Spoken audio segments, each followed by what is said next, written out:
எல்லோருக்கும் வணக்கம். SI notification எப்போ வரும் அப்படின்ற மாதிரி எல்லாரோடையும் எதிர்பார்ப்பும் அதிகமாயிட்டு தான் இருக்குது. ஸோ ரீசெண்டாக கூட ஒரு பிடிஎஃப் ஒன்று வந்தது, ஒரு இமேஜ் வந்து எல்லாருக்கும் சர்க்குலேட் ஆகிட்டு இருந்தது. ஸோ அதை பற்றி நிறையா பார்த்துருப்பீங்க. ஸோ இதெல்லாம் வச்சு பார்க்கும்போது ஃபஸ்ட்டு என்னென்னா அனௌன்ஸ்மெண்ட் தான் பண்ணுவாங்க. நான் ஆல்ரெடி நிறைய வீடியோவில் சொல்லிவிட்டேன். ஃபஸ்ட்டு என்னென்னா நோட்டிஃபிகேஷன் வராது. ஃபஸ்ட்டு ஒரு அனௌன்ஸ்மெண்ட் வரும். மேபி மார்ச் ஏப்ரலில் ஒரு அனௌன்ஸ்மெண்ட் வரலாம்.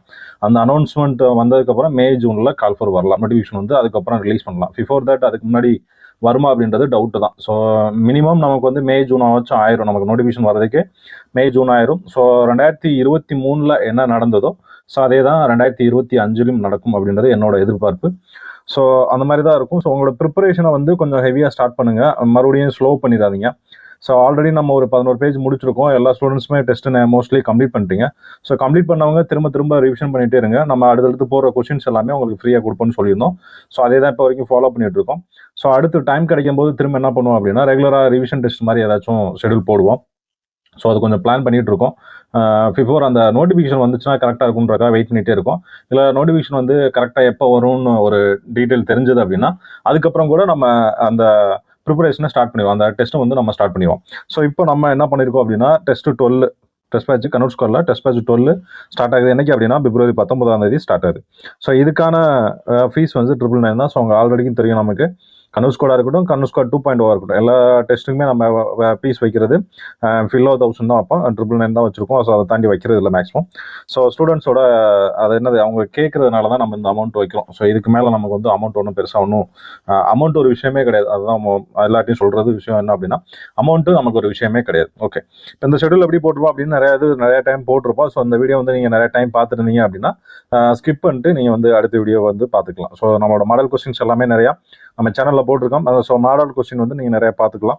ஸோ கொஞ்சம் டைம் கிடைக்காதனால அடுத்தடுத்து கொஞ்சம் அப்டேட் பண்ண முடியல. சீக்கிரம் வந்து கொஞ்சம் கொஞ்சமாக அப்டேட் பண்ண ட்ரை பண்ணுவோம். ஓகே, இந்த இது பொறுத்த வரைக்கும் எப்படி பண்ணியிருப்போம் அப்படின்னா இப்போ 6th சயின்ஸ் ஃபுல்லாக ஒரு டெஸ்ட்டு ப்ளஸ் இங்கிலீஷோட ஒரு டெஸ்ட் வரும். அதே மாதிரி 6th சோசியல் சயின்ஸ் ஃபுல்லாக ஒரு டெஸ்ட் கொடுத்துருப்போம். அது கூட இங்கிலீஷும் கொடுத்துருப்போம். ஸோ இந்த டெஸ்ட்டை பொறுத்த வரைக்கும் இங்கிலீஷ்க்கும் வெயிட்டேஜ் கொடுத்துருப்போம். அதே மாதிரி கரண்ட் அஃபேர்ஸ்க்கும் வெயிட்டேஜ் கொடுத்துருப்போம். அதுபோக என்ன பண்ணியிருப்போம் அப்படின்னா உளவியல் சைக்காலஜிக்கும் தனித்தனியாக ஒரு டெஸ்ட் வச்சிருப்போம். 120 question plus current affairs 20 question. So ஈவனாக வெயிட்டேஜ் கொடுத்துருப்போம். கன்வர்ட் ஸ்குவாடை பொறுத்த வரைக்கும் நீங்கள் ஆல்ரெடி பார்த்துருப்பீங்க. கன்வர்ட் ஸ்குவாடில் ஒரு 35 கொஸ்டின் இருக்குது அப்படின்னா அந்த 35மே எப்படி இருக்கும் அப்படின்னா நீங்கள் ஒரு எஸ்ஐ டெஸ்ட் எழுதுனீங்கன்னா என்ன ஃபார்மெட்டில் இருக்குமோ அதே ஃபார்மெட்டில் தான் அந்த 35 கொஸ்டினுமே இருக்கும். ஸோ அது பக்காவாக இருக்கும். அந்த கொஸ்டின் வந்து உங்களுக்கு ஒரு ஃபுல் டெஸ்ட்டாகவே நீங்கள் யூஸ் பண்ணிக்கலாம். இப்போ 6th வந்து ஒரு ஃபுல் டெஸ்ட் யூஸ் பண்ணணும் அப்படின்னா நீங்கள் அந்த கொஸ்டினாவே யூஸ் பண்ணிக்கலாம். அது பெஸ்ட்டாக இருக்கும். அந்த கொஸ்டின் வந்து ரொம்ப பெஸ்ட்டாக இருக்கும்.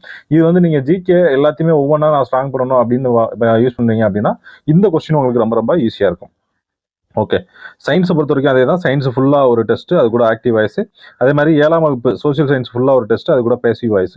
ஸோ அதுக்கப்புறம் இதில் 11th 12th இன்க்ளூட் பண்ணியிருப்போம். ஸோ 11th 12th பொறுத்த வரைக்கும் நீங்கள் box question, book back question, highlight பண்ண அந்த வார்த்தைகள், அதாவது போல்ட் பண்ணியிருப்பாங்களோ அந்த வார்த்தைகள் மட்டும் படித்தா போதும்.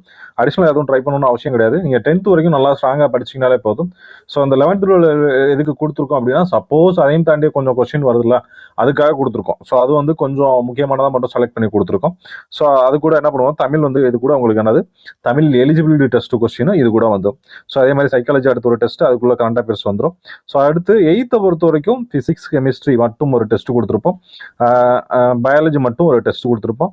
ஸோ அதுக்கப்புறம் 8th ஹிஸ்ட்ரி அண்ட் ஜியாகிரபியை பொறுத்த வரைக்கும் மேக்ஸிமம் 8th அந்த அளவுக்கு கொஸ்டின் இது வரைக்கும் கேட்டதில்ல. ஈவன் டிஎன்பிசியில் கூட 8th பொறுத்த வரைக்கும் அதிகமாக ஜியாகிரபியில் வந்து அதிகமாக கொஸ்டின் கேட்டதில்ல.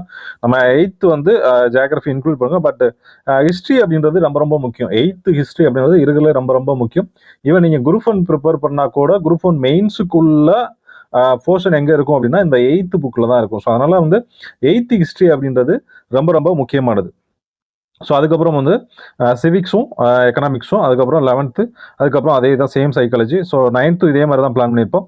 ஃபிசிக்ஸ், கெமிஸ்ட்ரி, பயாலஜி, அதுக்கப்புறம் ஹிஸ்ட்ரி, ஜியாகிரபி, சிவிக்ஸு, எக்கனாமிக்ஸு, அதே மாதிரி 12th ஃபுல்லாக வந்துடும். அதுக்கப்புறம் ஒரு சைக்காலஜி.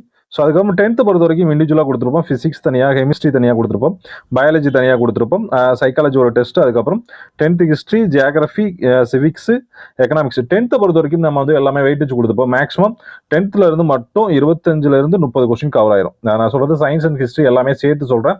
25 30 கொஸ்டின் கிட்ட எங்கேருந்து கவர் ஆகும், 10th கவர் ஆயிரும். அதனால 10th மட்டும் நல்லா வெயிட்டேஜ் கொடுத்துருக்கோம். ஸோ இந்த 2 கொஸ்டினை மட்டும் நீங்க ஃபாலோ பண்ணாலே போதும். கன்வர்ட் ஸ்கோர் 2.0 2 டெஸ்ட்டை மட்டும் ரெகுலரா ரெகுலராக ஃபாலோ பண்ணீங்கனாலே போதும். யூ ஷுட் கண்டிப்பாக சொல்கிறேன் 63+ மார்க் தாராளமாக எடுப்பீங்க.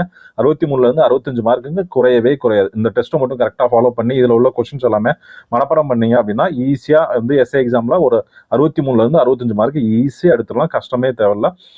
இந்த 2 செட் ஆஃப் கொஸ்டின்லையுமே நிறைய வந்து இன்க்ளூட் பண்ணியிருப்போம். அதாவது ரெண்டு டெஸ்ட்லையுமே மேக்ஸிமம் புக்கு எல்லாமே கவர் பண்ணியிருப்போம்.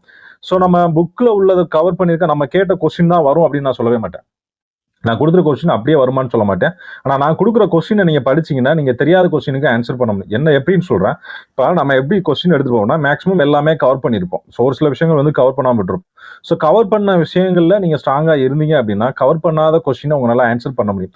தெரியாத கொஸ்டின் இது எங்கேயுமே பார்க்கல, இப்படி ஒரு 4 ஆப்ஷனில் வந்திருக்கு, ஒரு 3 ஆப்ஷனுக்கு உங்களுக்கு ஆன்சர் தெரியுது, ஒரே ஒரு ஆப்ஷனுக்கு மட்டும் உங்களுக்கு ஆன்சர் தெரியல அப்படின்னா அந்த ஆப்ஷன் தான் உங்களுக்கு அந்த கொஸ்டினுக்கான ஆன்சர்.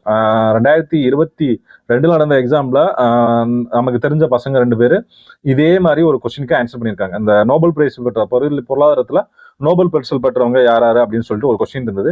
அந்த கொஸ்டினுக்கு 3 ஆப்ஷனுக்குமே ஆன்சர் தெரியுது. அந்த பசங்களுக்கு 3 இதுக்குமே தெரிஞ்சது, ஒரே ஒரு ஆள் மட்டும் தெரியல. அப்ப இந்த ஆளை நம்ம இது வரைக்கும் படிச்சதே இல்லையா, கன்ஃபார்மா தெரியுமே அப்படின்ற மாதிரி அந்த ஒரு ஆள் ஆன்சர் போட்டாங்க. கரெக்டா அதுதான் அந்த கொஸ்டினுக்கு ஆன்சராக இருந்தோம். ஸோ அதே மெத்தட் தான் நம்ம இப்பவும் ஃபாலோ பண்ணியிருக்கோம். இந்த கொஸ்டின்ஸ் ஃபுல்லாவே நீங்க படிச்சிட்டீங்க அப்படின்னா தெரியாத கொஸ்டினுக்கு உங்களால ஆன்சர் பண்ண முடியும். 63லேருந்து 65 மார்க் அப்படின்றது ஷோரா எடுக்க முடியும். ஸோ 3 ஃபுல் டெஸ்ட் இருக்கு இதுல. ஸோ 3 ஃபுல் டெஸ்ட் பிளஸ் கன்வர்ஸ்கால ஒரு 4 இருக்கும். மொத்தம் 7 ஃபுல் டெஸ்ட் வரும். கன்வர்ஸ்கார்டு ஃபுல்லாவே ஃபுல் டெஸ்ட் மாதிரி தான் இருக்கும். ஸோ நீங்க அது வந்து பெஸ்ட்டாக இருக்கும். உங்களுக்கு ரொம்ப ரொம்ப முக்கியமான கன்வர்ஸ்கார்டு கொஸ்டின்ஸ் வந்து ரொம்ப ரொம்ப முக்கியமான கொஸ்டின்ஸ். அதெல்லாமே ப்ரீவியஸ் இயர் கொஸ்டின்ஸ் பிளஸ் எஸ்ஐல கேட்ட மாடல் கொஸ்டின்ஸ் எல்லாமே கவர் பண்ணியிருப்பாங்க. ஓகே, உங்களுக்கு ஃபர்தரா நீங்க ஜாயின் பண்ணணும் அப்படின்னா என்னோட வாட்ஸ்அப் நம்பர் தரேன். 8660811563 இந்த நம்பருக்கு KS 2.0 TP 12 அப்படின்னு அனுப்புனீங்கன்னா உங்களுக்கு மாடல் கொஸ்டின் ஷெடியூல் ரெண்டுமே சேர்த்து அனுப்புவோம். ப்ளஸ் என்னன்னா உங்களுக்கு கன்வர்ஸ்கார்டுக்கு கொஸ்டின் வந்து ஃப்ரீயாக கொடுத்துருவோம். அந்த 35 கொஸ்டின் நீங்கள் ஜாயின் பண்ண அன்னைக்கு உங்களுக்கு என்ன பண்ணிடுவோம் அப்படின்னா உங்களுக்கு டெலிகிராமில் அந்த 35 கொஸ்டினுமே அனுப்பிச்சுட்ருவோம். நீங்கள் வந்து ரெகுலராக அதை ப்ராக்டிஸ் பண்ணிக்கலாம். ஸோ அந்த கொஸ்டின் வேறு இந்த கொஸ்டின் வேறு, ரெண்டுக்கும் உள்ள கொஸ்டின் சேஞ்ச் ஆகிட்டே இருக்கும். Okay, thank you. ஃபர்தர் ஏதாச்சும் டவுட்னா கமெண்ட்ல கேளுங்க, நான் வந்து உங்களுக்கு ஆன்சர் பண்ணுறேன். தேங்க்யூ.